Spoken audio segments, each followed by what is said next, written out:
from one of the most resourceful, independent, and badass generations of all time. Welcome to the Gen X Brothers Podcast. Join Eric and Glenn, two half-brothers that make up one hell of a show.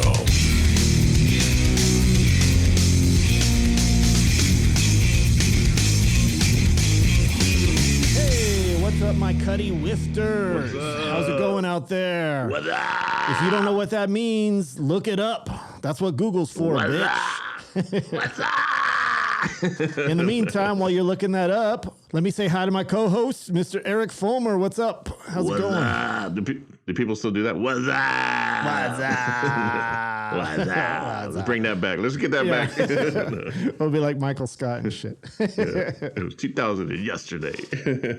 Yeah, just so you guys know, we have a special guest for the show. We're going to be doing an interview with Malina Moye. A huge guest, Malina Moye. Very huge. Won a lot of awards. She does the deed with the other hand. She's a left-handed guitarist. She's pretty crazy. She's bigly good on the guitar. That's my Donald Trump impersonation. We'll be talking to her a little bit later. So in the meantime, how's everything going with you, Eric? What's up with you? Doing all right. Recovering from the hack a couple of weeks ago. We got the extra hackers coming in on the new hackers. Yeah. What was that all about? We saw those people that are, I guess they got a service trying to help you recover your account. Yeah, it was funny. Like, we posted on our Gen X Brothers Facebook group. Obviously, we're going to promote the show. We talked about how Eric got hacked, and then all of a sudden, all these other people are joining the group saying, "Hey, if you got hacked, let me help you out." And they're or talk to so and so. He helped me with mine. And there's like 6 or 7 of them, and you could tell they're total spam bots or spammers. Yeah. I'm thinking like, the fuck, you're gonna like help me recover my account by hacking my account?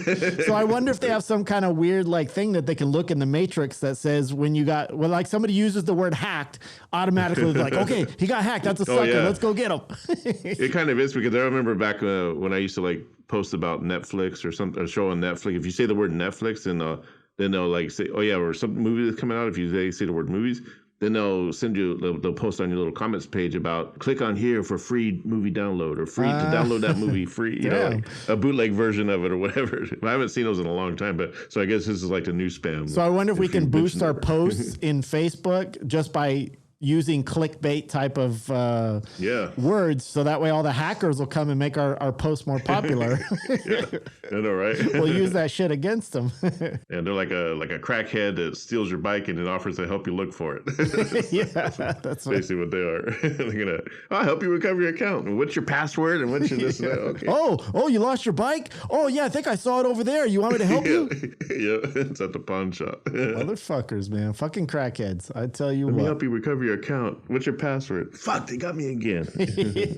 So what's going on with you? Anything exciting? Well, nothing. You suck. What the hell's wrong with you, Eric? You're supposed to lead an exciting life. Well, I did see went to a concert last Sunday. What was that? Destruction. Who's that? Oh, is one of the greatest thrash bands of all time. German thrash band, Destruction. You remember Destruction, right? No, I never heard of them. I don't know who that is. The Palmero days. We didn't turn you on to Destruction when Palmero. I don't know who that shit. What the fuck is Destruction? I don't know what that is. No. What do I look like, a metalhead or something? What the hell's wrong with you? Very classic band. Nervosa opened up for them. Small venue. Here's what's shocking thing. Destruction's been around since '84. Nervosa just kind of popped up in the scene around 2010 or so, and they got a whole new lineup, and they're huge. I mean, you see them; they're all over, all over the social media. Destruction's got many albums out, sold many albums. Even their new album that just dropped was really badass and shit. I go to the show and there's like probably couldn't be no more than 200 people there. Really? Oh. Yeah. Yeah, that's what. See, I told you about Portland, man. You never know what it's gonna be like. If metalheads are there or not. They're all hipsters or something. I don't know. And they're promoting the hell of it. They got a lot of dates. So when you look at their tour dates, coming from Europe and Germany and wherever they come from over there, and then they'll come over to the U.S. And then the shirts are only like $30. Usually when you go to a concert these days, shirts are like 50 and 60, really? 75. Damn. Their shirts are only 30, and I was like, okay, they're going home broke. I'm pretty sure the price of cotton hasn't gone up. So I mean, what the hell? Yeah, right. Why is a shirt so expensive? But the beauty of it being that that small of a crowd, I was able to get right up front. So, but yeah, just mostly went for Nervosa. Prika Amaral, the guitar player, she's like the head of Nervosa. She had an original lineup, and then I guess they all kind of left or quit or got fired. And then that singer went and formed a band called Crypta, which is another all-female thrash band. So we got Mia Wallace on bass, who plays for a Bath. We got to get him on the show, man. She's also played with Tom Moyer in the new version of Hellhammer. She's a badass bass player. I mostly went for her because she's like my favorite character, or I would say character, because she plays almost like a character on stage. Like, got this demonic looking face and just really kick-ass stage moves, and she just looks, her bass is really badass looking. Looks like it's like a warlock version of a flying V. Well, I do listen to Nervosa. I was wondering, like, because obviously her vocals, that's divas. The vocals sound like a male. What would you call that? Do you call that like death metal vocal, or what do you call it? Just growl vocals? So I hear them guttural vocals. What's the technical term for those type of vocals? Like screaming. So since they're considered thrash, I would say death metal vocals probably. Okay, because I hear some people call them screamo vocals. I hear people call them death metal vocal. I don't know. So screamo vocals, to me, I think are more like a new metal stuff, or not new metal, but like a metalcore, where they go blah, blah, like they kind of extend the word, and those are kind of don't like, but she does a good job of doing just like that total just death metal guttural type. So that's what I'm curious about with her vocal, because obviously it sounds just like male vocal, which is cool on one level because she can sing with the best of them. But I'm curious if there will be an evolution into a female version of the death metal vocal, or is it just male oriented?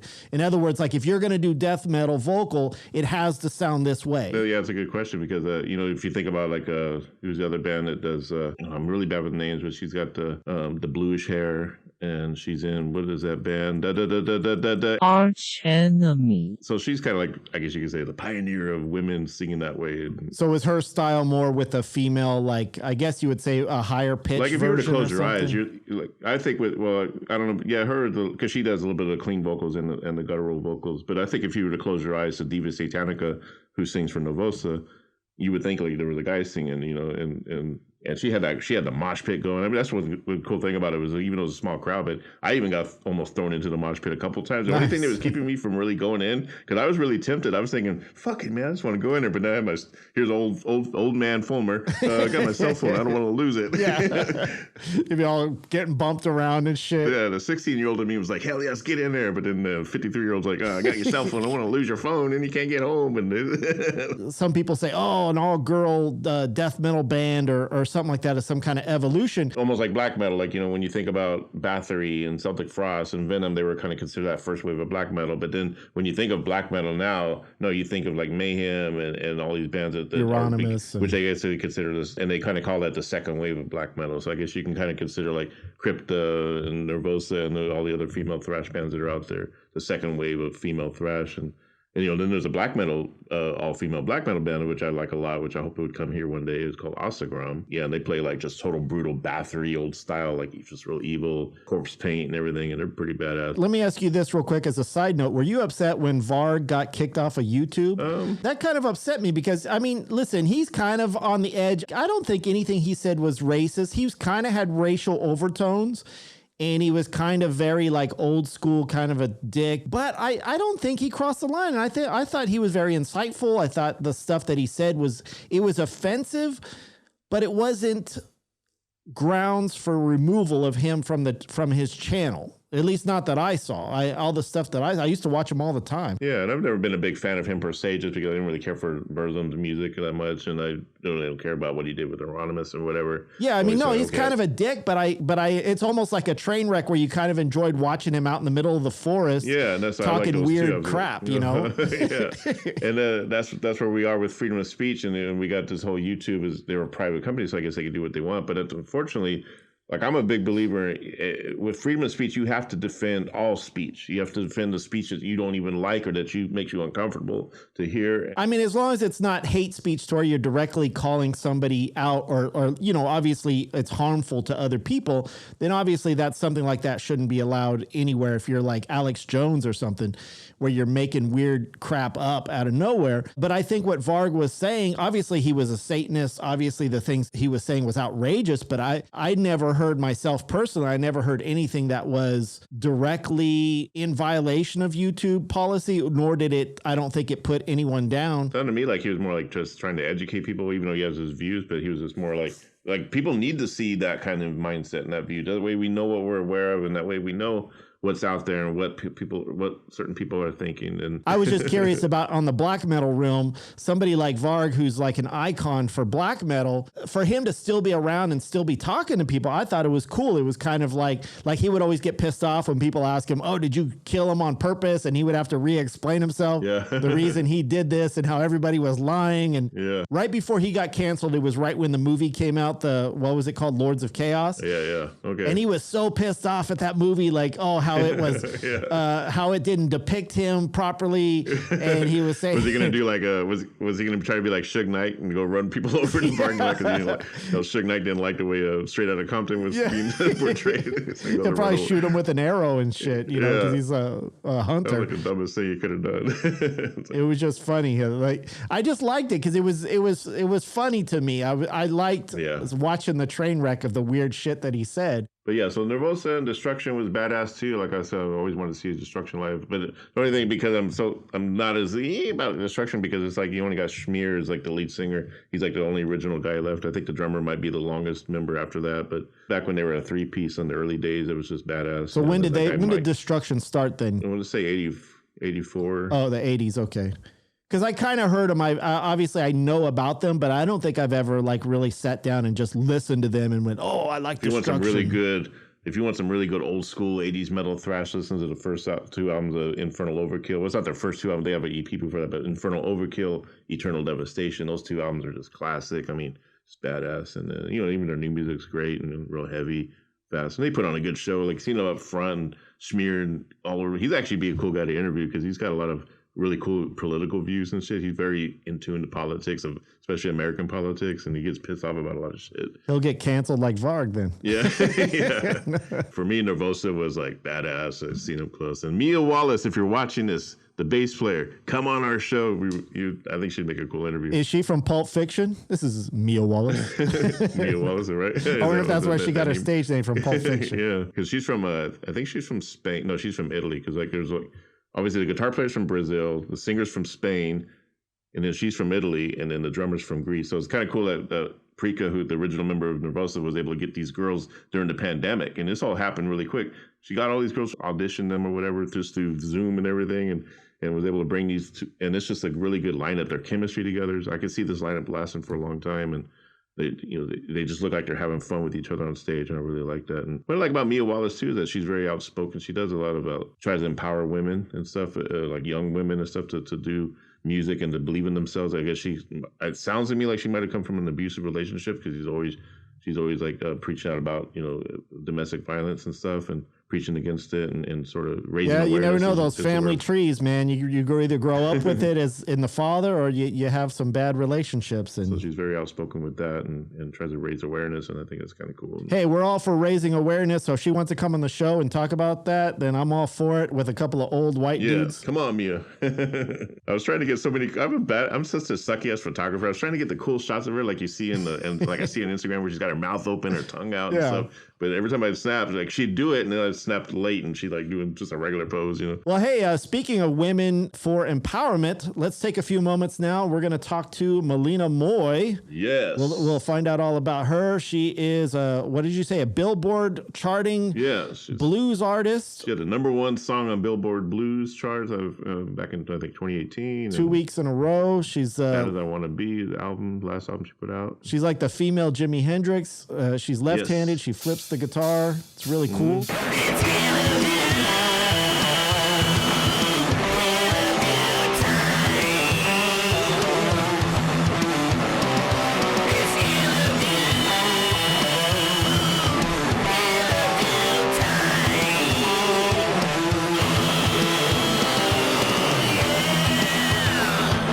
Everybody, let's welcome the left-handed wonder. Malina Moye is in the studio today. How are you doing, Malina? I am doing so good. What's up, y'all?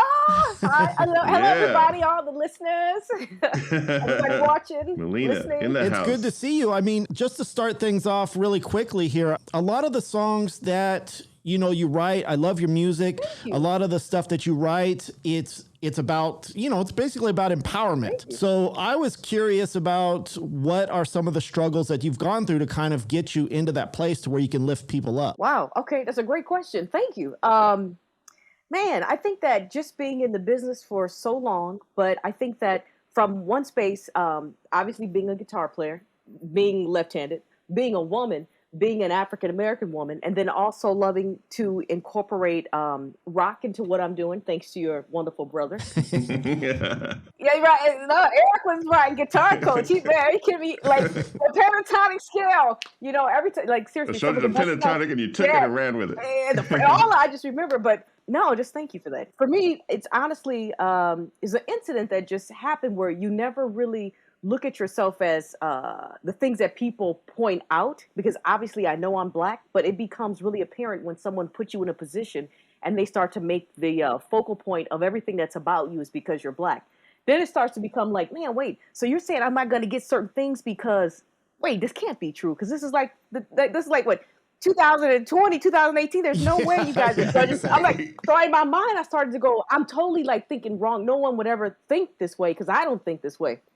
And what happened was I end up coming across, I can't say the magazine, there was a magazine. And when I saw this magazine, it dawned on me, oh my God, the people that these people have picked, they have one Black person here on the cover, but the other, the diversity from this whole magazine is missing. They're literally sticking with a certain look that they felt represented what they thought was what people really wanted to see. And I thought to myself, well, this isn't fair, because as a guitar player, I'm sitting here putting the same amount of time in as several other people. But, and again, as an artist, we create from the notes that are given to us to create our style, our sound. We're not making a tribute. So I'm not, trying to, do someone else's work. I'm being creative and creating my own. And I'm like, people aren't realizing that we have to go through so many different layers just to get to the plate. So it just really disturbed me to a point where it had me questioning so much. And I thought, I'm enough. And this whole album for me is I'm going to celebrate who I am, because even if nobody else wants to celebrate me, I'm celebrating myself. Eric knows I came out here with $20 and was homeless, and I lived in the street. I didn't have anything. Mm-hmm. And so I said, you know what? I'm going to celebrate who I am, what I've become, and where I am right now in this moment. And I felt like maybe other people might feel this way. I don't know. But the crazy thing is, this record, The Bad As I Want to Be, resonated with so many people, especially that song Enough. I never, ever imagined all of that came from this guitar magazine that I saw. And I'm thinking, man, they are totally putting their list together, and they're naming people who are dead, and they're not looking at what's going on. And I said, at this rate, I will never get on any of these lists that these people are having, because they're missing the point. And the point of you being a magazine is so that you can shed light and help to change minds and change what's going on for the future. Yeah. And so that's where it came from. So every one of those songs I was speaking, it was a reminder to myself that I am somebody. No matter what anybody says, I'm somebody. But at the same time, I love how the album is very diverse, because it is musically, it's very diverse, because you go from this funk sound and then to a very soulful, like almost ballad. One of my favorite songs is Jumpin', because of that bass line. Thank you. It's just got that groove. I love songs like that. Thank you. Me too. Thank you. Look at that. Oh, yeah, he's got that. I the love record that. collector. Get the album now. Get the album now. K-Tel. And cassette and vinyl. There it is, right there. No, I love that, because I always say, once again, when you go back down to the basics, notes they don't know they're supposed to stay in certain lanes. We all get the same notes. However you wish to tell your story is what you wish to project out. So I've always lived my life like that. We've always had an eclectic palette of music from just everybody. I love music in general. So, growing up in Minneapolis, of course, being around and having the Minneapolis sound and having people like Mr. Clinton and everybody come to our house, we're going to be influenced and have funk. And, even with songs like Chaotic, being able to work with Mr. Bootsy Collins. So I'm only... Yeah, I was going to ask you about that. Thank you. Being true to myself, because I'm like, this is the only thing that I know how to do. And then I'm glad to hear you say that, because, if you, like, again, I know this is going to go out. And I'm like, it's just the fight that you have, even with certain, like I own my own label here and we go through a major distributor, and the same overseas. And it's so funny because they'll say, we'll do certain festivals, and they'll say, okay, now Malina, this is a really rock festival. Are you going to do the jumping song? And I'm like, fuck yeah. Yeah, I'm actually gonna do it. Yeah, and the crowd's gonna be jumping. Everybody's gonna love it. We're gonna, and they're like, no. And then at the end, because I'm like, sir, you're judging a book by its cover. Everybody, when you're being real, you don't know what touches people. That's how it works. Because sometimes you just feel like being pop crazy. Star. She gonna just do some hip hop and stuff. Right. Why would they judge anybody? I don't do lanes. Are you sure you can do rock? Are you sure? Oh yeah. If you knew in the beginning, oh my God, the things. Oh my, seriously? You're playing the guitar? You're holding that backwards. That's totally that's so wrong. That's what I was going to ask you. I was going to ask you. So you're a lefty, right? Like not in the sense of like liberal or whatever, but you play left-handed and you play a right-handed guitar upside down. Yeah. I remember when I used to teach you that. When I was teaching those pentatonics, I had to go like this, to teach a bend, because you're bending this way and I'm bending that way. And Eric, and but I always thought if you can master it like this, that's going to be your thing, And you said I'm that. so glad it is. And I was going to ask you, so do people tell you hey, you're playing it wrong, and what is your response to them when they say you should play it the right way? And so funny. Can I tell you something? Because I think, again, having an opportunity to be with you and you not judging me like that, you were like, hey, do your thing, and you got to find that note and keep doing it and get the feel, and you got to get it right. So I always thought that I was doing it right, and then I would just keep doing it, and then you get around other players. I'm gonna be honest. I literally just found out that I'm actually bending completely wrong from everybody else. Because for me, I'm like, this just seems right to me. And I'm like, oh, so wrong, oh, so right. Yeah, because I was like, really, am I doing it? I was like, I hear the notes. I'm like, I had no idea. So I guess it all is so backwards. But yeah, I'm thinking everybody else is backwards. But you know what? I always say there is no rules. There's no right or wrong way. It's how you present, how you do it. That's your thing. And, I had the same thing. I never had lessons. So I had this guy to teach me the pentatonic the same way I taught you, and that's what sort of had me soaring. It's like, okay, this is it. This is how you do it, And I think it came down to you had to meet a freak from Hollywood to figure that out, right? Yeah, I love it. Yeah, right. Hey, God is good. Are you kidding me? I love Eric.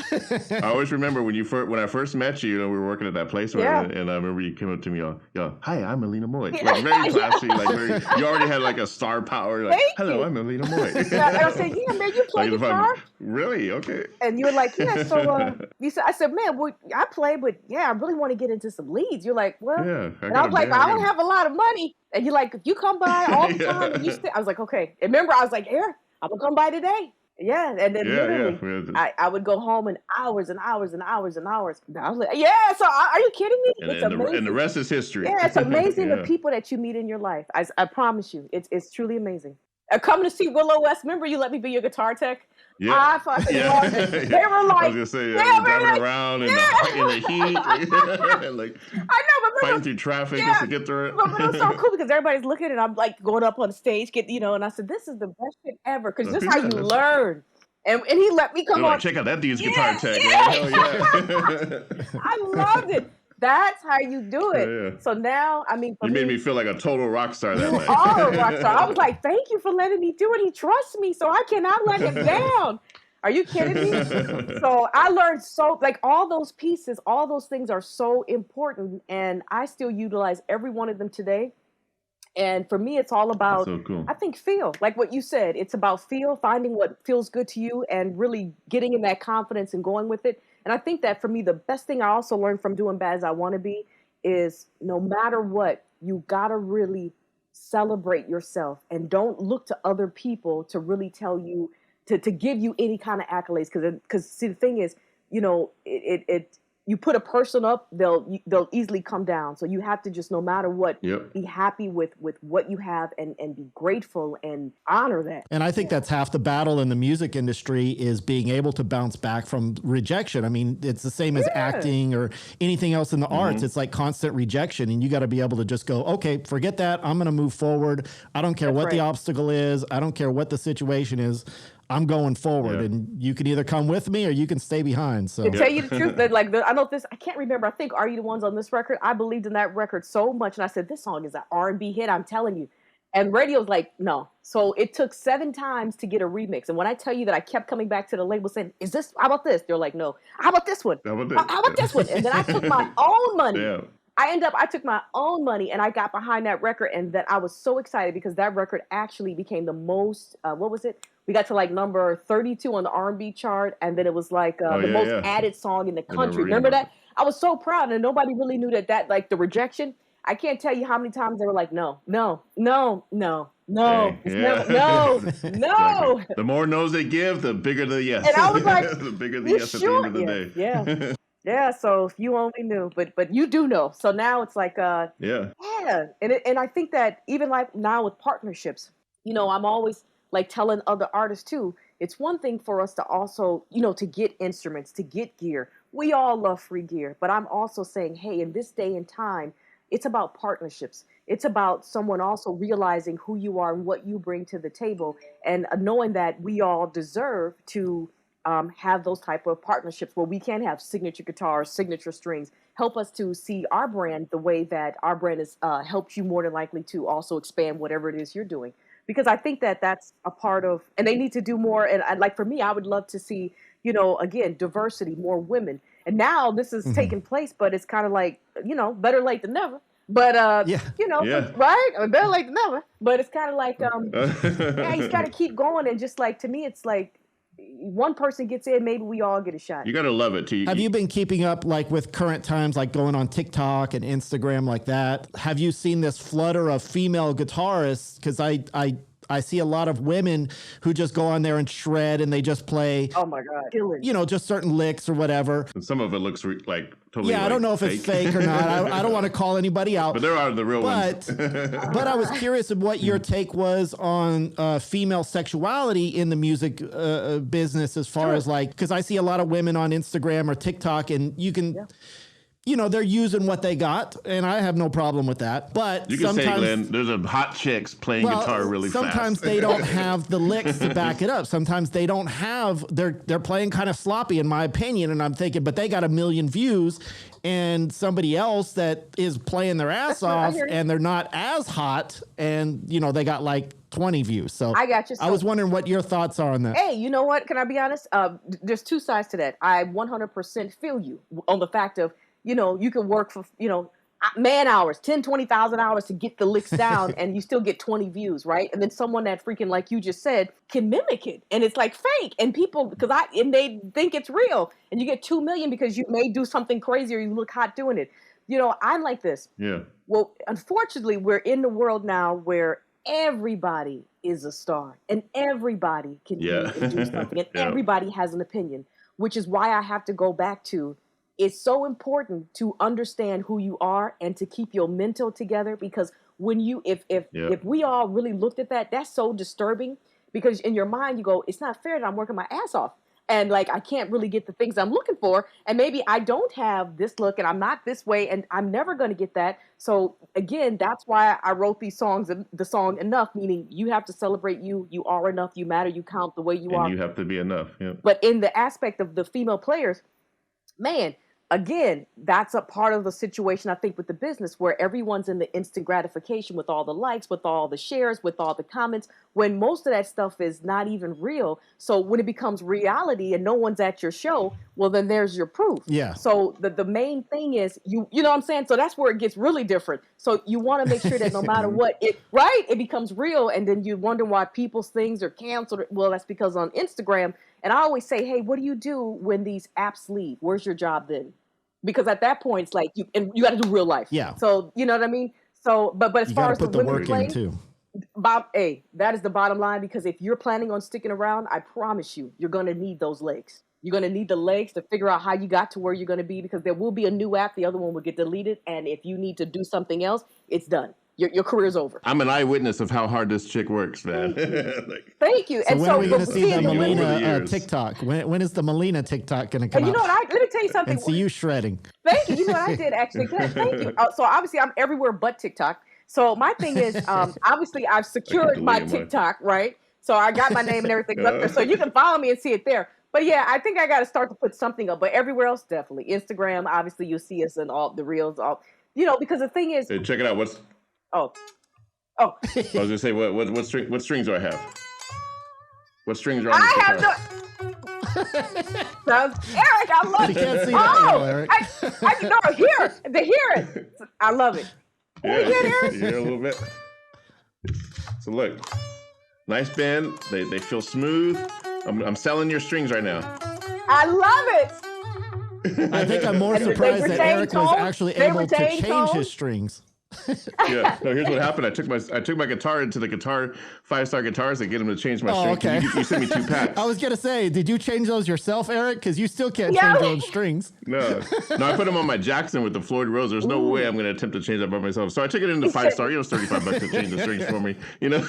So I said, they ask you what strings you want on. I go, I want my friend Malina Moye strings on there. And then he's like, look, he's like, wow. He's like, and I gave him your website. So I don't know. Hopefully, maybe you can get into 5-star guitar. I love Eric's it. Well, name yeah, dropping. but they definitely. I know. Thanks, 5-star guitar. Thanks, Eric. But yeah, the strings are available. You go to deanmarkley.com. We're doing really well. I'm excited that people are playing them. I love it because, like I said, I never imagined that, Eric, when you and I were just going through all the scales and just listening, working on music. Yeah. But yeah, so now here we are. Yeah. So I think there's a lot of cool things coming through the pipeline. But to go back to your question about the women and playing, back in 2017, I was like, you'll find videos where I was saying, hey, people are saying rock is dead. And I said, in my opinion, it's not. And I said, it's actually being redone, and it's with women. And I said, if you go on social media, especially Instagram, you're going to see so many women who actually can play.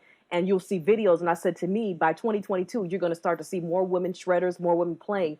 I didn't think about people who are the Milli Vanillis of, and I don't know if I should even say that. Sorry, guys. You guys are artists as well. Of playing guitar. I never even thought people would do that. But I mean, hell. Lip syncer. You don't play the tracks, right? You're not playing the tracks. So when you said that, I'm like, no one does that. But on a guitar, Everything's an that's illusion. epic. I mean, how can you pull that shit off? So like, I don't know. Well, there's some of them that there's some of them that will do. They'll play, they'll play their speed, but then they'll speed up the sound. They'll speed up the tape. I didn't. Eric, you tell him. Can I see what I'm saying again? I had no idea. And I only know that because I watched it on YouTube. Like a guy was exposing some of those guys on YouTube. So I can be wrong though. Don't believe the internet. I'm sure there are some great women guitar players out there that are doing their thing. Nita Strauss is great. Yeah. Nita's a good friend of mine. Nita's amazing. She's with Alice, and obviously Orianti's great. There's so many. Orianti, Bari's great. Nina Strauss. Oh, Nita's amazing. Nina Strauss. Yeah. So I mean, like, have you got to jam with any of them? Like, have you got to jam with any of? I want to say that we haven't had a chance to jam together, but I know that like we definitely very good. All of friends of mine, and then we did. Am I lying? Meaning when we did the She Rocks, because Ori got it the first year, then I got the She Rocks the second year, then Nita Strauss got it the third year, then me and Nita Strauss gave it to Jennifer Batten. So, and I don't think we did the big finale. So maybe we all did jam together. I mind, right? That she's bad, right? Yeah, I haven't heard her in a long time. That lady's bad. So once again, she had a really cool finger technique, amazing finger technique that I got never to see it in person. In the Guitar Magazine, I'm trying to figure it out. In person and in real life. So to honor her with Nita Strauss. So we did that for the She Rocks, I want to say right before the pandemic. Yeah, I think I know some of your influences, but who's always been like your major influences? And have you actually, live or dead, have you gotten to play with any of them on stage? And how did that feel when you, like, say, if you met someone that you used to idolize before you hit it? You know what's so crazy is like my whole thing is when I was younger, being in Minneapolis, I had a chance to actually hang out with Prince. So obviously, I love Prince. Yeah. Yes, we do too. Yeah, I mean, people always would, right? For me, would always say it's Jimmy. My dad would always say, we never played Jimi Hendrix in the house. So no, literally, I want to say that when you and I got together, Eric, is when I really started going, okay, let's see Jimmy. And then shortly after that, this is how crazy it becomes, where I got a chance to meet Janie, who's over the whole Hendrix experience. And then we became very good friends. Yeah. And then I was invited to perform on the Experience Hendrix tour. Wow. And so when this happened, it became so crazy because we would just talk about Eric Johnson and just different players and Buddy Guy. Yeah. So the odds of me actually being on this tour and then just Zach Wilde having an opportunity to play with and then hear them. It's like when you go to rehearsal and you hear in your sound check, I should say, and I'm like, oh, that's Eric Johnson. I can tell from that amp. How he's got his amp set. So, and just these different things. So for me, I definitely love Prince. Obviously, I love Clapton. very early on for his Crossroads, it was cool too because I got invited to come out to the Crossroads to perform, which is how I ended up meeting again Eric Gales. And so you guys, Eric plays Upside Down as well. So Eric actually, because I kept having trouble with Ben, so I was looking like, man, who's the person that's upside down? And I ended up reaching out to Eric Gales, right? So Eric basically was like, no, you ain't playing upside down. Then he looked and said, she is. She does play upside down. And then so he said, I ain't never seen a girl. And then we became cool. And, Eric stayed in Minnesota, and then it was just cool because picked up a lot of cool licks from Eric. And so Eric, I would say, was definitely one of them. But, and then Buddy Guy, having a chance to literally play with Buddy Guy. Yeah. I mean, it was like right. So, yeah. I can tell you, just incredible. For one of your next videos coming up, you should actually do a video where you're playing your leads, but then have the camera upside down, where you're actually, playing right. Just to mess with the audience. I know. Right? Flip the camera. Right. During the video while you're doing your solo. Right. No, but so I think that yourself, like I said, again, just I like to learn from everybody, but for me, I'm all again the soul, the feel, and I think that you really got me into that metal zone. And then just really, you know what I mean? And it's crazy because let me tell you something. Brainwashed in the metal. Yeah, but I know a lot of your earlier songs. A lot of your earlier songs were a lot heavier. Yeah, Rock and Roll Baby. We did. Can I tell you something? We still keep. I told Malina you got to do some thrash metal in there. I know, even like a Little Rough. That was Metal Zone. So I don't know if you guys got the Little Rough. Yeah. So to be honest with you. Yeah, that is literally what me too. But that pedal, and I don't know if we can say this because then all of a sudden I might get something from Bob. You know what I mean? Malina Moye endorses Metal Zone. I love, but I do. But let me tell you something. That pedal, I love that pedal. Everybody's like, man, because there's nothing like it. I love that pedal. But then the kicker is because even though with certain places, that's another subject. But I love the pedal. Most of my leads, I do it with that because again, it and I think because learning from you and then hearing what you were doing, I literally was incorporating what I felt good to me and putting it and marrying it with my style of music. And then that's when it starts to mesh and merge, and then suddenly people are like, man, you got it sounds like it's funk and R&B, but then you seem like you have like metal or rock solos. And I was like, yeah. So, and that's the beauty of like learning. People that take guitar lessons or music lessons, that's one thing. But when you learn from other people, and you just learn as you go. Like me, I've always just learned by watching other people or by being inspired by what they're doing, and I'll try to incorporate that into what I'll never be able to master what Yngwie does, but I'll take some little things that he does and sort of incorporate it into how I play. I embrace my flaws. If I have a flaw, then I'll just embrace it and make it part of my style. I hear you. No, that's real. And that goes back to like the same thing as like, let's say David Bowie using Stevie Ray Vaughan on his guitar solo, or even Michael Jackson using Eddie Van Halen. Love it. You know, you have this pop music, but then you incorporate that metal sound or that heavy sound. That's what gives it that flavor. It gives it something different that nobody else has. So, and can I tell you something? I love it. So I can't wait for you guys to hear my new album. I know for sure we're going to call it Dirty. Oh, yeah. So it's exactly what we're talking about. Right. And this album is about, it's about taking a high road when other people are want to take you low. Because truly, I really want to take you to the depths of hell if you do me wrong. But I know that in life. For your spirit and just emotional So is it going to be a mix then? Is it going to be a mix of like a heavy sound versus like a funk and soul sound? Or is that what you're kind of going for? I think it's going to be a mix of, I think there's definitely going to be like rock with, the chili peppers. Yeah, but Malina, we're still going to put the influence of obviously soul. That's a part, it's a part of me. So I can never, the soul, the funk, but definitely rock. And I can't wait to let you guys hear it. But the album title is No, I know you can't talk a lot about the new album, but can you give us a hint as far as, will it be this year? Next year? No, we have for sure. It's definitely for sure it's coming. I want to say that drop this year. Yeah, I'm thinking that we're looking at October, and I think a first single might come August with the music video. So right now we're basically going over the videos, and it's the last. I'm putting that on my 2022 list. I can't wait. And albums to buy for 2022. I'm gonna send you one, and then the artwork is done. Photo shoots is done. Everything is done. Now it's like we just turn it in, and everything else is getting lined up, and hopefully, like I said, the world is open back up, so it's good. So for sure, definitely a tour, and then for sure next year definitely tour, and hoping to definitely come out to Portland. So I hope to see you. And Glenn, are you in Portland too? I'm in Vegas now. No, he was. Yeah, Where? Now I'm in Vegas. Man, I love Vegas, yeah. We always hit, I love it. I love Vegas. Okay, yeah. So now you're gonna have to hit Vegas and Portland. Yeah, I love Vegas. So yeah. Everybody hits Vegas no matter what. So Gotcha. I can't get nobody to come out to Portland. I can't get no bands to come out to Portland. I think they all think there's riots and protesters out here. Yeah. Like all my favorite bands just keep skipping. Go right, not Portland. We're gonna go to Seattle. No. Yeah, right. No, That's what it seems like. But no, I want to come up. But now it seems though that you have a very strong determination to get things done, because obviously that's how you've been able to play these festivals. Yeah. What would you say to some inspiring female guitarists that are out there? What is something you can tell them that they can take away and say, okay, this is what I can do on my next move, or this is what I can do to make it or to be who I want to be in life? You know what I always say too? You want to get as far as being just a better player, get around players better than you, and just and fail.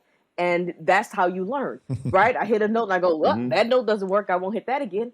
That's real. Yeah. Fail. Seriously, fail. And then also, don't be afraid to fail. Yeah, do not be afraid to fail. And then the as far as the business acumen, I would say 100%. If you should want to know how things are done. You should want to understand.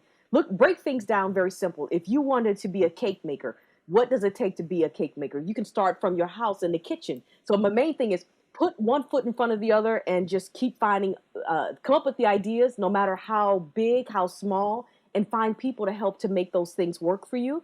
Just keep going. And then the next thing is, you trust me, you'll end up getting the agents that you want. And then also, no matter what, just know that everybody ain't going to come with you to that, to your destination. No matter what, you got to keep going.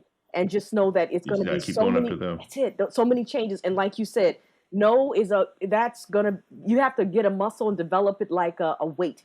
Meaning every time you hear a no, put another weight on it, it gets stronger. So it's just kind of like, again, fuck those people. And we learned that from our former profession, telemarketing. No, yes. Let me tell you something. No, yes. Telemarketing. Let me tell you, telemarketing was the best thing that ever happened to me. And I'm going to tell you why. Because of that and because it taught the pitch. Oh, my God. Pitching, to understand Same 30 here. Seconds. Because even when you're in front of agents, even when you're talking with, like our podcast, if you're doing interviews, no matter what, it teaches you and helps you to get right to the point. Like I'm doing that now, right? But it helps you to get right to the point because that's what it's about. The more you can do, and then people, and like you said, to actually speak. And if you actually can articulate what you want, build that confidence in yourself, as well as like how you're looking at your instrument or what you want, take that same approach in what you do with your career, meaning, build that team. Yeah. And trust me, it'll come. That's real. And they fall off, no matter what, you got to stay constant. All right. Well, thank you very much, Malina, for being on the show. We appreciate it. Hopefully somebody out there got some words of confidence and can get past their depression and get something done. Amen. Yeah. And I say this then, no matter what anyone says to you, like what I always say is, what do I say? When you don't see yourself represented, show up. When you think you can't, show up. And always know you matter and you count. Damn. So no matter if you take one little step, you're going to be all right. Damn. Yeah. And I think that goes with anything you want to accomplish in life. You just got to show up. You got to show up no matter what it is. That is half the battle. I apply it to my clients in sobriety. Like, I'm an alcohol and drug counselor, and I tell my clients, the main thing for being sober, you got to show up. Amen. You got to, when you wake up in the morning, you're showing up. I'm so proud of you, Eric. Yeah, because, my dad's a recovering alcoholic. So, we grew up. I know exactly. Yeah, I mean, the years. So my dad would say, you know what I'm most proud of you about? And I'm like, what? He would say, you've gone through your career, but you have been there for your career.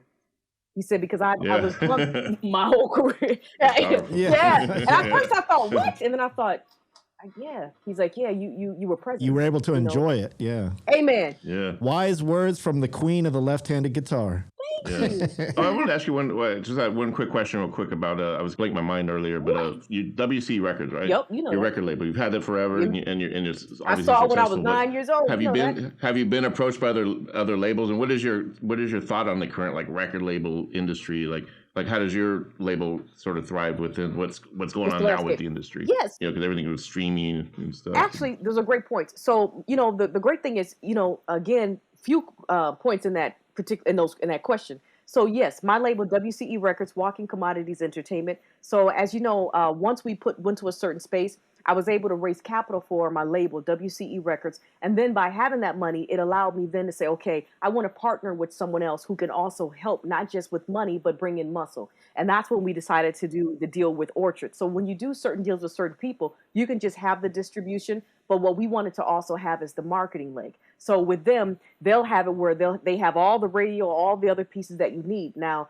again, this is a whole other structure, but it can be where you can have the radio team, you can, not the publicist, but they'll give you like the social media publicist, the radio, and all these things all cost money, but you can use them and then they'll take it out of the sales. There's so many different ways depending on your contract of how you have it all structured up.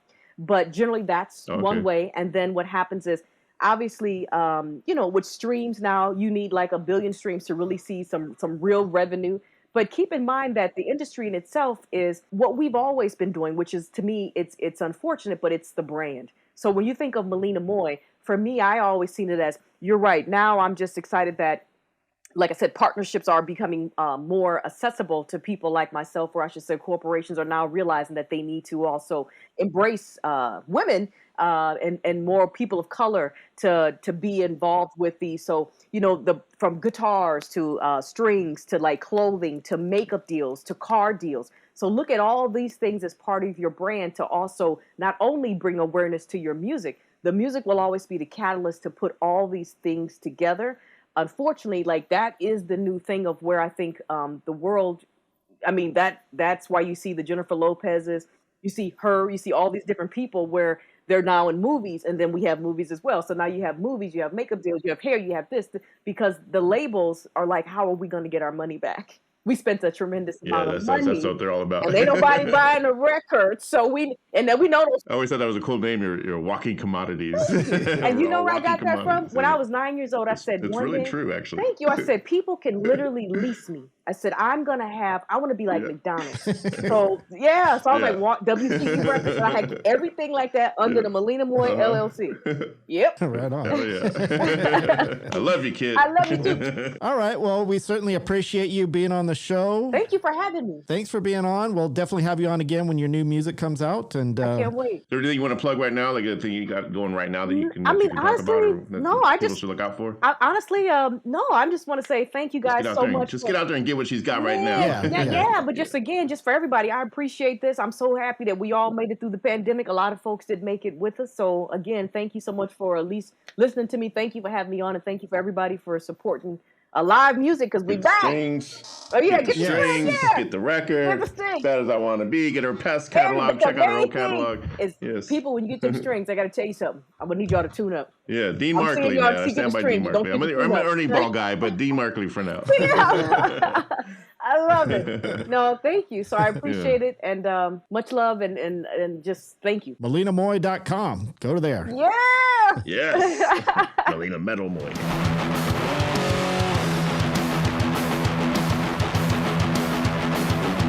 Whew, that was a good interview, Eric. What do you think about that, Malina? Yeah, it's good to catch up with her, like share some of those fun times back in the day when we were struggling from the telemarketing going up to where she is now. And, Yeah, it's definitely humbling. The fact that she went from such... Didn't she live in the same apartment building as you guys? No, I thought she lived in that. Yeah, no, she never did. Maybe I was thinking of somebody else. Probably hung out there hung out there when we would jam, I think. But okay. No. But I thought she lived 2 apartments. There was this, maybe I was thinking of a different couple that you guys knew. No, yeah. Well, we did live next door to a porn star couple. Maybe that was it. No. It was like a director, because I thought her husband's a director. But Brandy Lyons, porn star Brandy Lyons. We right next door. I even did laundry with her one time. I'm sure that got you in trouble with Christine many a times. Here's me thinking in my head, it should happen like it does in the pornos. Just said, hey. That'd be funny if she's like doing her laundry and all of a sudden you're all boom, boom, boom, boom, boom, boom. Yeah. Boom, boom, boom, boom, boom. And then she's all, what? Let me put my socks in your dryer. All right, we're getting off topic, damn it. Just to get you guys a little bit of a glimpse of how we do things here. Sometimes we have to record the interview separately from how we do it, but just to tell you how classy Malina is, almost immediately after we got done recording the interview, I checked my email And she had already sent us a thank you email for being on the show, saying how wonderful she thought it was and how great it was to be talking to us. And so, yeah. So, Malina, thank you very much for being on the show. Yeah. It just shows why you are so beloved and where she's at. Yeah, why you are the person that you are. It comes through in your music. It comes through in who you are as a person. You don't get very many thank you emails or letters these days, at least not that quick. And I felt like it was a little mini reunion because, you know, like the last time we actually seen each other in person was like 2004, I think it would have been, like when I was going through all that stuff with Christine, but it might have been 2004 before I got homeless and all the other stuff that went on. Yeah, and so to clarify, just so everybody is aware, Eric was her guitar teacher back many years ago before she became famous. I would say I was like a teacher, but yeah, we'd jam, and then she'd learn off me, and you know, learned a few little.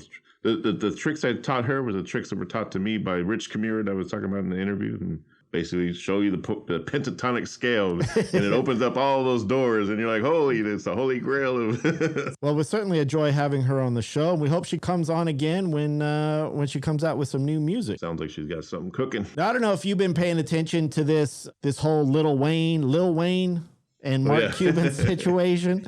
Now, first of all, before we get into it, Lil Wayne, like, why is everybody called Lil? Like, I don't understand that. Well, here's the thing. That's his name, Lil Wayne. And that's and there's a bunch of rappers with Lil. But what bugs me is when people say Little Wayne. It's like, no, he's Lil Wayne. But it means it's obviously it's short for little, right? Yeah, which is meant to be, you know, slang or whatever you want to call it. Lil Wayne, like, what's up? Like, now, Lil Wayne has obviously been around longer than all of them. He's been around for quite a while. But it's weird how, like, when you have in the rap community or the hip hop community, when you have somebody who becomes famous like Lil Wayne, all of a sudden everybody else has to have the same name. I don't understand. It's not like when you have Led Zeppelin, right?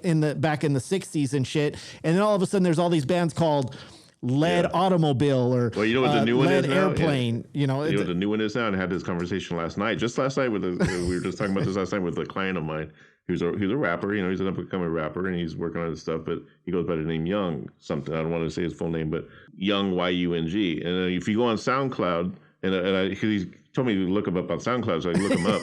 And there's a zillion 10, Young this and Young that and Young this and Young that. Like, so Young this and there's a few like underground rappers that are real popular with the name Young, whether it's Y-O-U-N-G or Y-U-N-G.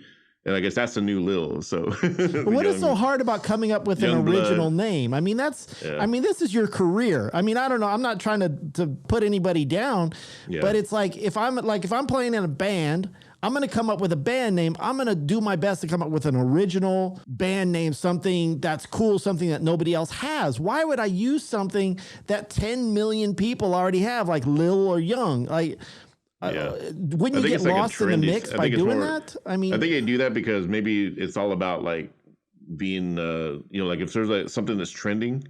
Like if the word Lil Wayne is trending, so then the next rapper wants to be, he wants to have that name, so it's trending, and that's what they look at it like. I think, well, focus on just being a brand of your own. Yeah, that's what I mean. Try to be some kind of algorithm. That's what pisses me off, dude. If you're gonna take your music seriously, if you're gonna take the art that you're performing to the next level, you can't jump on somebody else's bandwagon. You got to be your own person. You got to be at the top of your game and make your own game. Not try to be somebody else or be part of somebody else. That's look what Wasp did. Look what Wasp did. It's W.A. And if you try to type that into your browser, it's going to come up with nothing. You have to actually type the word Wasp. But they're not Wasp. They're W.A.A. So they're not trying to be no algorithm. They just came up with that cool name. Now, is it women against Satan peeing? Is that what Wasp is? Or? The whole is supposed to be let's see, wings of Satan's assassins, or no wait, winged assassins or something. I like women against Satan peeing. That's what I'm going with. Yeah. So anyway, Mark Cuban, obviously, do you know what happened in this whole story? Are you familiar with what's going on? I was reading part of it. I read the headline. The headline caught my attention when Lil Wayne threatened to pee in his mouth. I mean, I'm not a big basketball person. I don't really care. I'm not a sports person, as you can tell. I'm not in the greatest of shape, and I don't give a shit about sports. Yeah, I mostly like him just from the Shark Tank or whatever. That's why I know Mark Cuban. Same. So apparently, Lil Wayne was saying something about the team that was going up against Mark Cuban's team, which is the Mavericks, I think. And again, the only reason I know that is because of like Shark Tank or something. Other than that, I wouldn't know one basketball team from the other. And apparently Mark Cuban said something back to him. And then, so his exact words from Lil Wayne, he tweeted out, Mark Cuban, don't make me get you. Sick smack boy, you sick playing with me. I will pee in your effing mouth, ho. Now I'm reading that word for word. I'm trying to. Verbatim. That was the tweet. I like how it's pee in your fucking mouth, ho. Fucking ho, Mark Cuban. For the record, I do have a Lil Wayne record in my collection. You mean on vinyl? On vinyl, yes. Nice. Well, I like his rap style because he just makes his rap up on the spot and he doesn't remember what he rapped about, but it's always good. Well, see, that's what's weird too, is like you take that, like Lil Wayne, like you said, he raps, it's improvised, but he doesn't remember it. But then you have somebody like Snoop Dogg, who's a professional. I mean, I don't know if I want to, he is a professional, but I don't want to say Lil Wayne is not a professional. Yeah. But what's weird about Snoop Dogg is when he goes in and improvises, he actually remembers everything he said. Like he'll improvise like 3 minutes of lines and then you'll ask him to repeat it and he'll be able to repeat exactly what, like he knows, like that's how calculated his mind is, that he can remember the lines that he's spitting out. So I think even Eminem can do that too. Yeah. It's a talent, definitely. People put down rap and say, "Oh, it's not music." No, it's definitely talent, but I'm just wondering if Lil Wayne is less talented than Snoop Dogg. That's what I'm wondering. I think he did a lot of drugs. Well, I guess the point of this story is do you think it's a real battle, or are they just doing this shit for Twitter? That's what I kind of think, like when they do stuff like this, that it's just to get like, oh, let's battle so that way we can get our likes up and our shares up. And it seems fake to me. That's what I'm saying. I mean, it's definitely faker than the Will Smith smack. That was real. No, that was real. No one's even talking about that no more. It's already gone. It's already yesterday's news. Yeah, I guess that's what I'm saying. They probably didn't even have to do anything to Will Smith. They probably could have just let it go and everybody would have forgot about it. Nobody cares. All you need is one mass shooter and it just wipes out all the news from the last 2 years. That's the way it works around here. And that's pretty much what you got. Now mass shooters are in the news again. And the hell, man, this kid, man. Lazy ass serial killers. That's what have they you heard are. anything about the parents and that? I'm trying to think. I was going to Google it to see if has the parents even come out and said anything about this kid? Or Tell you the truth, I haven't paid attention. I haven't even watched really the news in the last 2 months. I don't know. I'm burnt out. When that one kid shot up the school, his parents obviously saw those red flags, and then they were facing jail time for. Well, I don't think this was which one are you talking about? Which the one that shot up the supermarket in Buffalo? Yeah. Because I think that was a man that was racially motivated or something. Yeah, it was definitely racial, and he was 18, but he looks like he's 16. Oh, he was 18. Okay, I didn't know. I thought it was an older gentleman. He's an 18-year-old kid, and he looks like he's 16. But that's why I was wondering, like, was his parents why aren't they talking to his parents? Like, didn't they know anything that was going on with this kid? I mean, obviously he had all these red flags going up. And I think there's a different world of red flags when it comes to Trump supporters versus like the normal, like if you're like some gothic, metalhead or something like that, then all of a sudden, oh, red flags everywhere. We should have figured that out. But then when you're spitting out like, oh, make America great again and let's be racist and get rid of keep the Confederate flag and shit like that, then all of a sudden it's like, oh, there were no red flags. What? We didn't see anything. Nobody noticed anything. Yeah, because you're all racist fucking sons of bitches. That's why. You fucking dipshits. What bothers me is he's probably going to play the mental health card and this and that, which I think he might have some mental issues, but he was obviously sane enough to be able to search the internet and get fucking inspired by this white supremacy, radicalization, conspiracy theories, and this whole replacement theory. This sounds super outlandish. Good morons. What are you afraid of being replaced? How are you going to be replaced? I'm afraid of being replaced from a job, maybe. Get off your ass and work. You won't be replaced by anything. You might replace me as a co-host or something with like Malina or somebody. Because she was so good on the show. He's going to shoot up his apartment building. Malina, you're coming after my job. I'm on to you, girl. But it's so weird. Like, I don't know. It just, listen, anybody who kills somebody else, another human being out of malice, obviously has some mental issues. That should be apparent. But should they? Yeah. But should they be punished less than anybody else? No. They should get the full. There's no this fucking.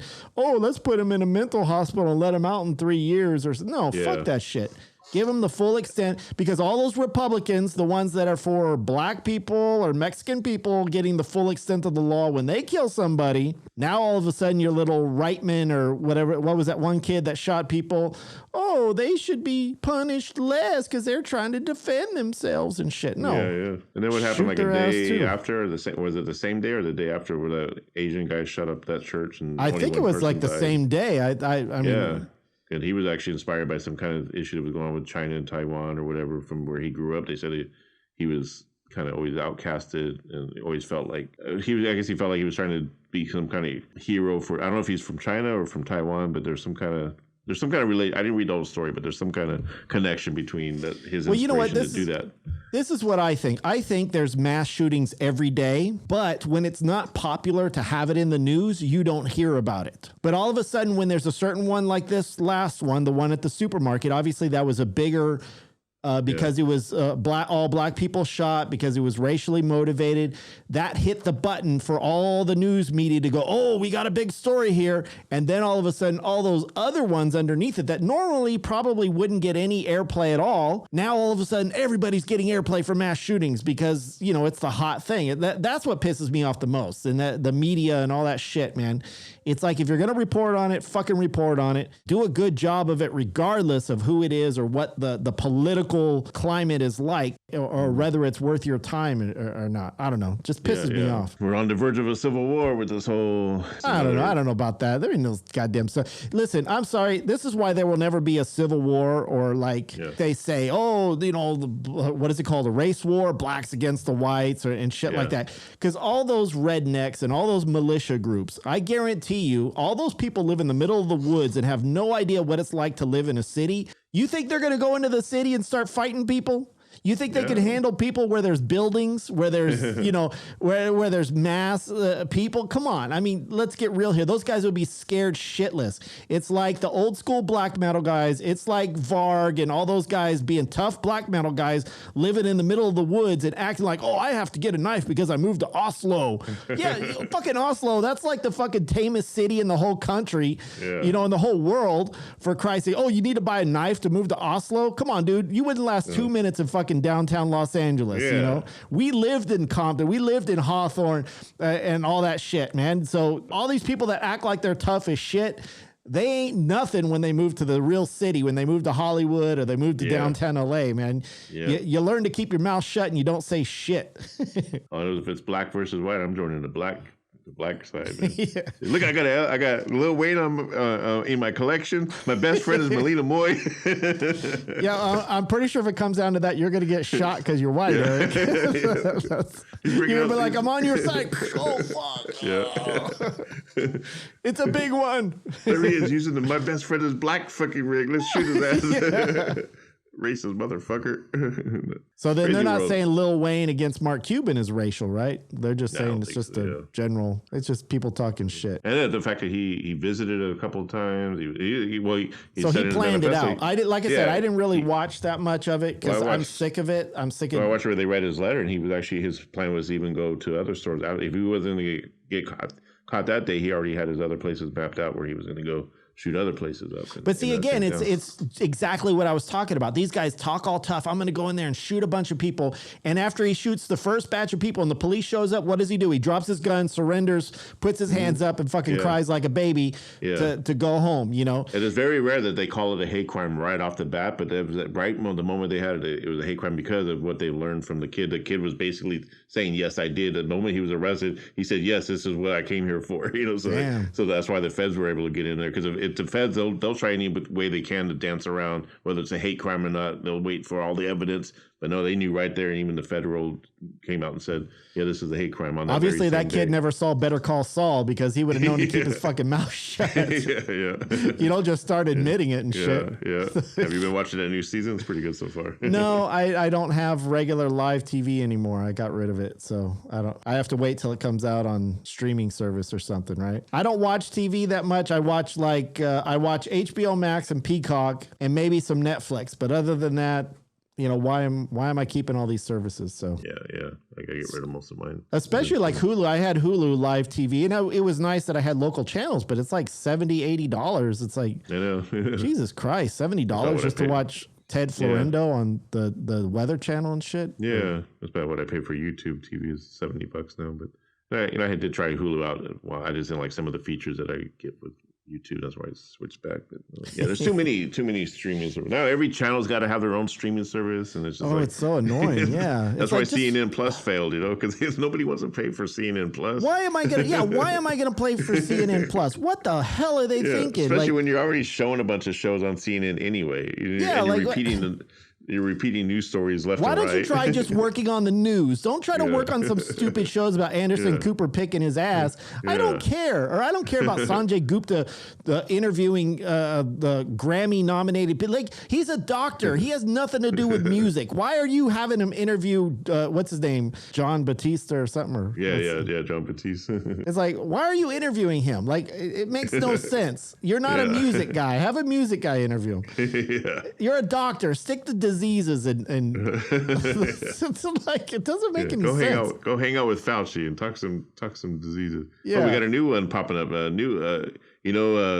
COVID-19 through 20 and 2021. It says, you know what? I got humanity good, man. Well, then here comes monkeypox. It says, hold my beer. Monkeypox is now. I just saw that in the news. There's already 80 cases around the world. I guess it's some kind of originated in Africa. That's always been kind of more of an African type of disease or whatever. How do they always end up coming? Like, I don't understand that. Like, Yeah, so no, monkeypox. I think that's going to be our new COVID. monkeypox. That just sounds Yeah, I don't stupid. know. It sounds like I a don't know what it bad does. B horror movie, man. Is it like Monkey chicken pox. pox, but is it like chicken pox but with monkeys instead? I'm all going hoo, hoo, hoo, hoo, when I scratch. Like, it's like, What the fuck is monkeypox? yeah. What's wrong with people? Sound like somebody named my cat monkeypox. Now, why is that called monkeypox? But then you have medicine for like depression. It's called scabalabugagagabooba. Right? Yeah, Like, something. like so complicated you can't even say it. I'm an alcohol and drug counselor, and I can't even say half of those freaking things. Every time a client tells me like what medication they're on, Apoxamillicillin. I say just give me the short, give me the abbreviation for it. I'm not writing that down. Oh, but speaking of nut jobs with starting race wars and conspiracy theories and shit, I was just watching or reading this story about that Republican guy, Madison Cawthorn. Oh yeah. Some funny Cry shit, more, man. Cawthorn. We're going to switch over to politics. I would make this whole show when Trump runs for president in 2024. I'm pretty sure this show is going to turn completely political because of dipshits like this. I mean, Yeah, he's gonna give us a lot of material to work with. oh my God, I was just watching it. Like, okay, so let's. Okay, so he's already a congressman, right? He's already part of the House. He's one of the nut jobs like Bo in other Burr. words, and he only lasted this was like, it was like his first term. He's a freshman, I guess they say. Yeah. Freshman congressman. You'd think like, him and that Barnett lady was running, and she's against Oz and them, and she's in the lowest, and she had a bunch of conspiracy theories and says that. You would think at some point they'd be like, I guess being crazy doesn't win, I guess I guess it's not a good idea to be a nut job. Well, I think they still think they're like Donald Trump. But that's even funnier that fucking the Dr. Oz, like, I didn't know he was such a nut job. Yeah, me too. I always liked watching the show too. That's why. Same with Trump. I thought I liked watching Trump on The Apprentice. I didn't know he was that. Yeah, it's like you don't know these people are nut jobs until you see their real life, and you're like, what? So all that medicine and all that weird shit he tried to peddle everybody for weight loss and all this crap, it was all fraud, man. It's all part of the game. Yeah, they did call out a bunch of his studies and shit that were total BS. He's like Dr. Phil, but That's like I guess Dr. Rand Paul, he's a senator or whatever. Oh, yeah. Like he acts like a doctor, but you know what he is? He's an eye doctor. And it's like, right. An eye doctor. Well, come on. That's not a real doctor. You just look at people's eyes, you stupid ass. You're like the guy in front of Lens Crafters. I mean, come on. Get the fuck out of here. Your doctor crazy. shit. Yeah. Stupid. No wonder you don't believe in COVID, you dumbass. I was totally trolling Cawthorne on his page because I guess he had a tweet one time that said, "Cry now, libs," and so I put "Cry now, Cawthorne."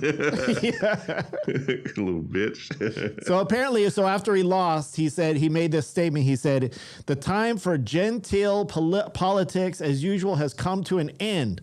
It's time for the rise of the new right. The new right. It's time for dark MAGA to truly take command." What the hell is dark MAGA? Damn. Dark MAGA now, shit. So it's dark, make America great. Like, how do you make America great again if you have to go into the dark? Fuck, are they going full Sith on this? Yeah, what the hell? That's the dark side of MAGA. What does that mean? Do you know what that means? Do you have any idea what that means? It sounds like he's like saying that now we're gonna go hardcore freaking. Like if you thought we were crazy now, we're gonna go fucking seriously dark and crazy. We're gonna go evil. You know, like he's gonna be just Darth Cawthorne. But is that like a call to like all the like QAnon people, like saying you're going dark or you're at the dark web or dark MAGA now? Sounds like he's calling the QAnon that jobs all together, and they should, they need to document that shit for the next January 6th committee. I wonder if Trump's going to catch on and say, in 2024. Like, do you wear a black hat now that says dark MAGA? Like, I might have to go with MAGA if they start going all dark and gothic and black. It's kind of cool, actually. You're putting us down. I might have to switch sides, man. Shit. So the best part about this nut job is that part of the reason he lost is because there was some tape of him being naked, back in many years ago. The guy's pretty young. He claimed he's in bed with a guy or something. Did you watch the video? Did you see? I didn't watch the video, but I saw it. He said he was just being crass with a friend, like joking around with a friend. Yeah, that's a party. Well, I mean, come on.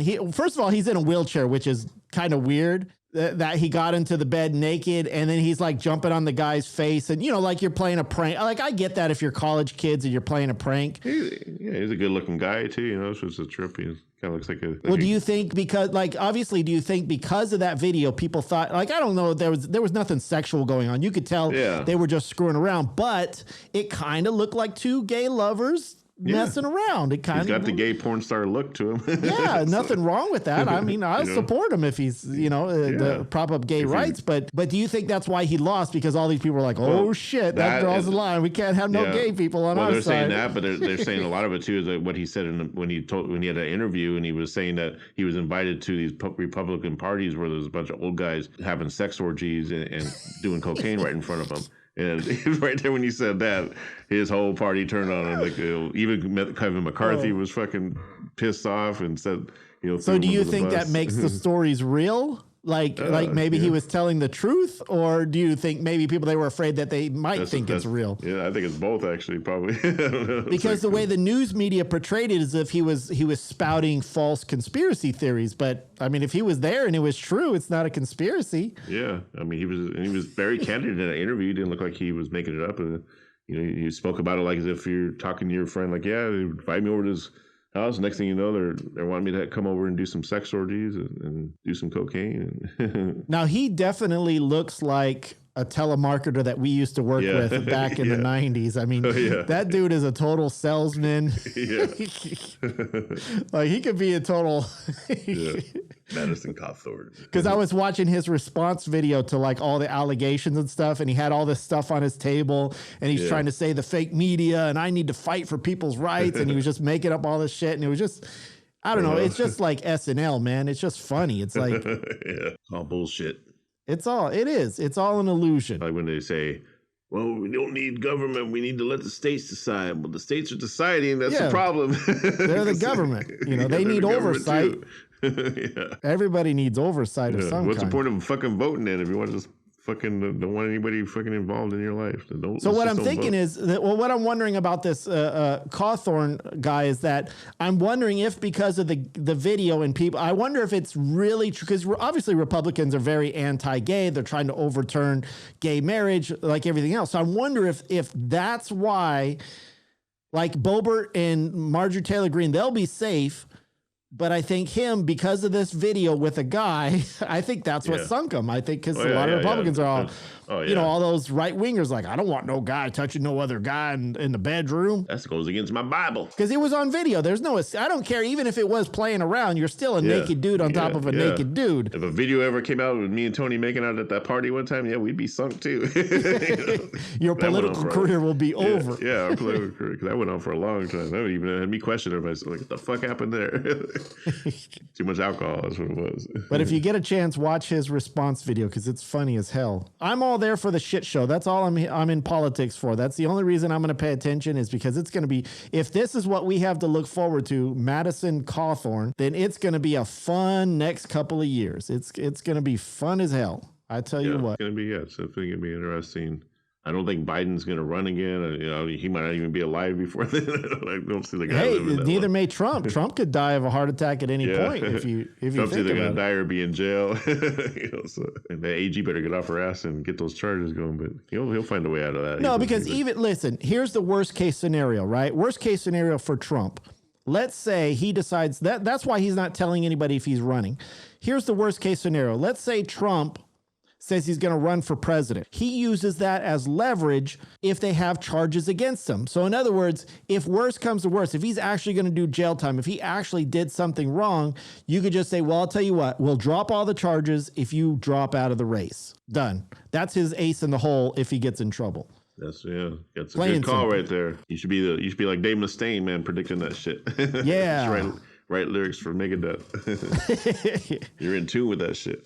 I'll call it Hanger 2. Yeah. I can't get up to 18. I'm at Hanger 2. Yeah. Yeah, so if you guys think Trump should run for president, if you think this guy Cawthorn is a dipshit, or even if you pay attention to politics at all, let us know. Or if you want to get in bed with Cawthorn, let us know. Yeah. We'll set you up, man. We'll get a handicap lift for him and put him in your bed and shit, and we'll help him up in there for you. But you have to be tested for monkeypox first. But I just think it's funny how it's like they're using that whole handicap thing. I mean, I don't know. It just seems weird that there's a lot of like disabled people running in politics lately. I bet he's just he's probably not even handicapped. He's probably just being like trying to be like Roosevelt or something. See, no, I would have, that was my first thought before I saw that video. The only reason I say that is because his wheelchair was right next to the bed when he was humping that guy in the face. Yeah. So that's the only reason I know it's true. Because if you were really naked in bed with a guy, you're not really going to have a wheelchair next to you to get on there. So he must really be handicapped. So I'm not questioning that anymore. Yeah. Before I saw that video, yes, I was questioning it. Was he? Did anyone ever say how he got handicapped, or was he in an accident or something? I don't care enough to find out. I don't really care. I don't give a shit about him. He don't care about me, so I don't care about him. Yeah, it's so just weird how a guy like him could be so out of whack. Like I say, he just looks like a good college kid or whatever, good looking guy. And then he opens his mouth and it's all freaking conspiracy theory. Oh, come on. Shit. He's a jerk face jock dude that just the fact that if he's not gay and if it wasn't his lover, just the fact that he's putting his penis on some dude's face as a joke, that's a fucked up thing to do. I don't care. Yeah. I don't care if you're gay, you're straight or whatever. That's sexual assault, dude. Don't put your private parts in my face while I'm trying to sleep in the bed or something. Yeah. I'd have fucking grabbed his dick and ripped it off of it and shoved it in his mouth. Do that shit to me, motherfucker. Yeah. I ain't putting up with that shit. Reminds me of that time I did that to those kids. When you did that to that kids in the trailer park. Remember that time? Remember there was that handicapped kid in a wheelchair and you little Sparky.